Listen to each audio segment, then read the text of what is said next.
people always get my name wrong and stuff, so I kind of like that. That's a bit of a tie-in as well.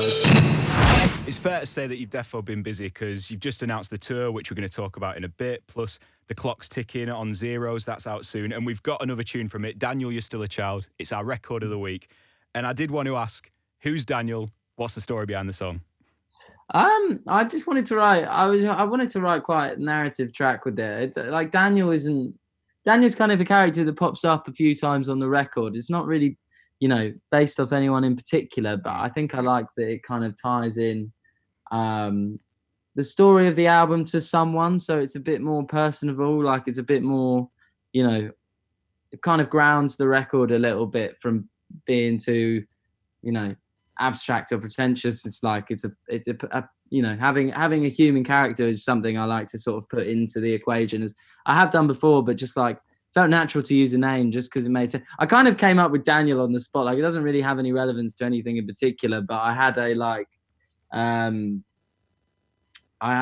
there's a song on the album called Be an Astronaut, and I was just writing that and needed like something for the first line, and it was turned out to be this name Daniel, which people always get my name wrong and stuff, so I kind of like that. That's a bit of a tie-in as well. So it's just like it just helps the whole thing sort of plod along.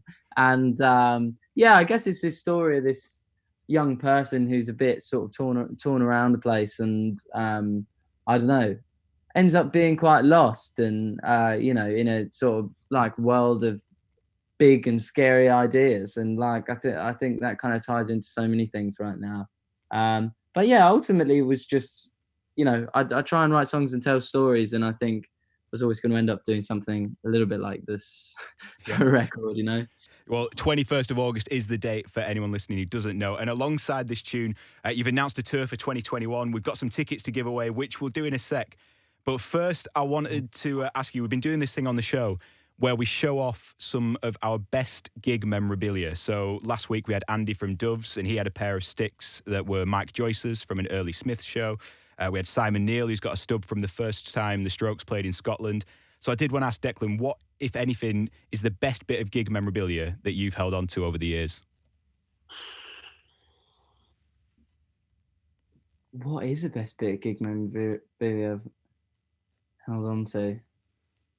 Man, I see. I'm really bad at losing things. So I remember the first time I got like a VIP badge. That's still lying around somewhere. Yeah, It was like Mumford and Sons, like years ago, from some tiny show they did at like Hackney. the Empire, maybe. Oh, I forget the name, but that was like the first time I got a little like VIP pass. Yeah. So I've never like caught a stick or something like that. Like I've never really done that. Are you the type to give stuff away when you're playing, like set lists and picks and everything? Yeah, so people just take them like people just take them with pure abandon. Like they just grab stuff. I remember we played Leeds, and like this kid who was, not to talk bad on someone who's come to your gig and all of that, but like he was being pretty rude. And like, I obviously, like most artists, especially when you're playing small venue like Brudenell Social Club where we were playing, you got your set list right there at front. He grabs it midway through the set, and I'm like, who's got my set list? You can't just take it while I'm playing a gig. I'm like, do you want this set to flow naturally on? What? Like, you're the one who spent money on this gig, and now you don't want me to know what to change my pedal settings to in between songs.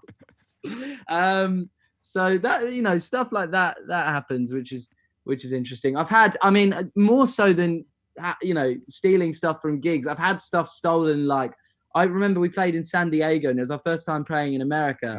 We didn't realize, like, slightly different gig culture in America, but everyone ran on stage after the gig and started. They stole my hats. They stole my drummer's sticks. They stole all of our picks, like from the stand, not even the ones I was using. Yeah. Like, it just stole absolutely everything. So that was like, okay, we have to do things a little bit differently now. Radio X.